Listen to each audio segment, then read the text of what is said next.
Hello and welcome to Out Nerdy. I'm Paul. Well, I've not done the first 3 episodes, but it's time to start reviewing Batwoman Season 3. The whole reason behind this channel, essentially, or one of the main reasons, was to do reviews of Batwoman. Because it's a shocker of a show. It's like everything in one of how not to do things, and sometimes it's quite difficult to find it in the UK as well. I think because of your sites like Showbox and TTV are all going to the wall. It can be quite difficult to find other methods of watching TV because obviously this isn't shown in the UK yet. So, Season 3, Episode 4. What I would love with all my heart to say, is that the writers have had a good long think, that they've read some of the source materials, that they've put aside what they think is going on in the real world, that they're trying to look at things from a 21st century 2021 perspective when they're not. I would like them to see that for most people. We don't give a fuck if you're gay or however you do your pronouns, or whichever way you pray, what colour you are. We don't care. You've achieved equality, and the biggest form of equality, like it or not, is people just don't give a shit. You're gay, good for you. Wow. You're black, good for you. You want to put pronouns in your fucking bios or whatever, good for you. Now stop pushing your shit on me. And that's what the majority of people are like, I think. And this show, Season 1 was bad anyway. You could be forgiven at some points because of the Ruby Rose's injury, but all they had to do for most of it is just to have her as Kate. You can have a stunt woman in the suit, but the writing was bad. It was very bad. Season 2 was just a CRT shit show of Black Lives Matter, police bad, white people bad, especially white men. It was awful. It was funny. If you approach them as comedies, then it's hilarious. But when you saw some of the messaging that it was putting in Season 2, where this show was speaking on behalf of a multi-billion national corporation, where they regularly had all cops are bastards all over the place. Now, they were saying it was crows in here, but they meant the police. We had the defunding the police bullshit. We had, police brutality, and it was a shit show. And it didn't do the show any good. It didn't do the police or whatever any good whatsoever. Whether you want them to be held accountable or not, there's different ways of going about it. And the show just saying all cops are bastard. Well, what's that going to do to the more impressionable viewers? The ones that aren't quite a full loaf of bread. It's just wrong. It should have been handled a lot better. But the writers aren't very good, are they? Let's be honest. So, we left Season 3 where we had the rise of Batwing, which, let's be honest, we're only 4 episodes in, but he's not going to get shown in much detail. It's going to cost too much money, and you can't have any male, even Soywing, upstaging, Batwoman here. So episode 4, I'm not going to, the first 3 episodes I've not made a video on, so I'm not going to recap too much. But episode 4, we carry on where from last week's Mr. Freeze storyline. There's two takeaways, two standout scenes for me in this episode, and they're possibly not supposed to be stand out in the way that they want you to think of it.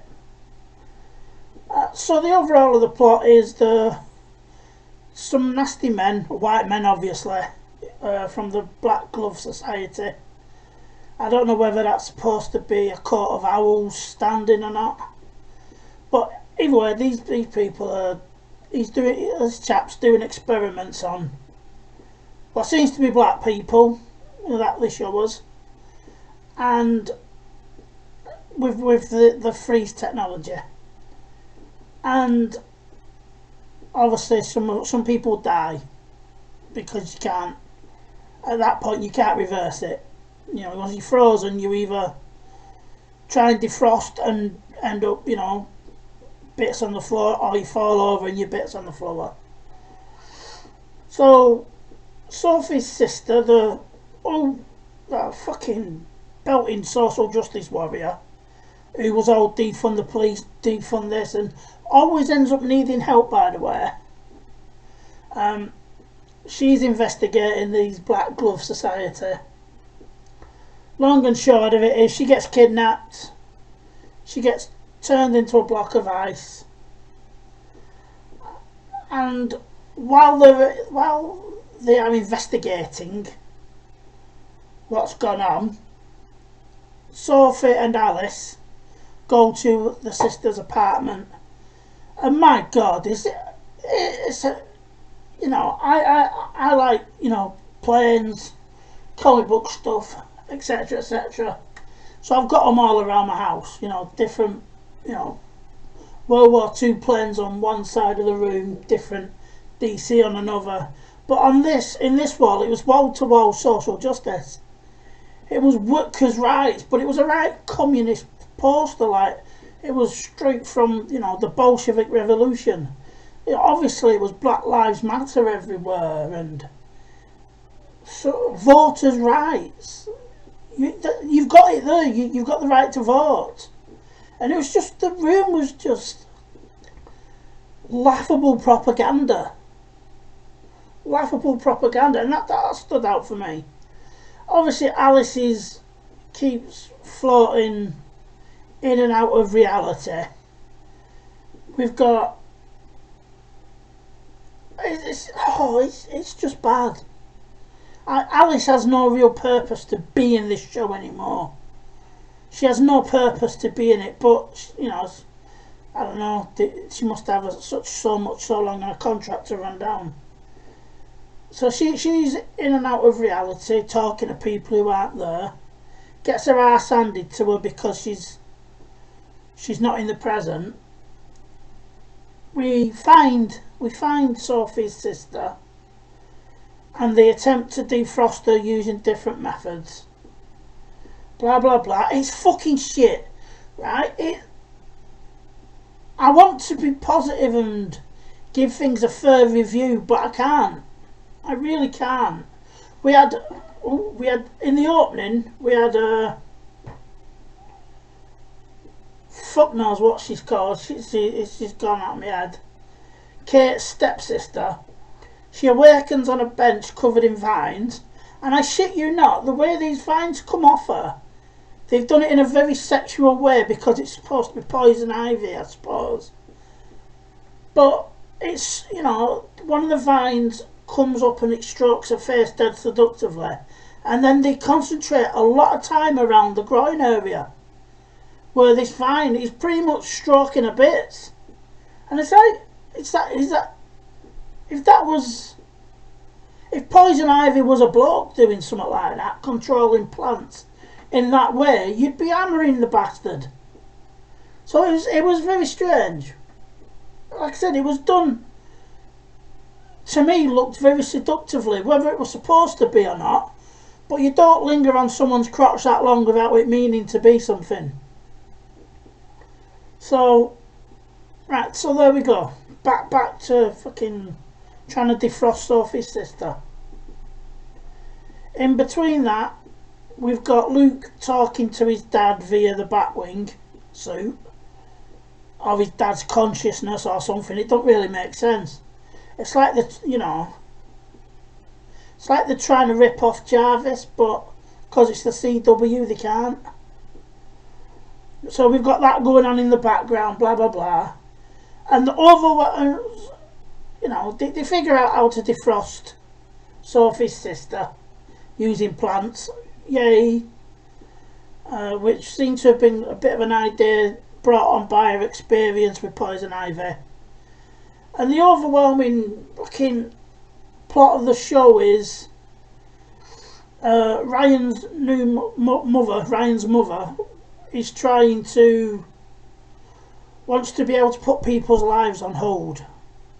So she's got they've perfected the art of the freezing, where she can freeze them and defrost them without damage, right? Now, as soon as I saw this, and I make no apologies for this, one of my guilty pleasures is the Vampire Diaries. Nina Dobrev, really, is the main reason.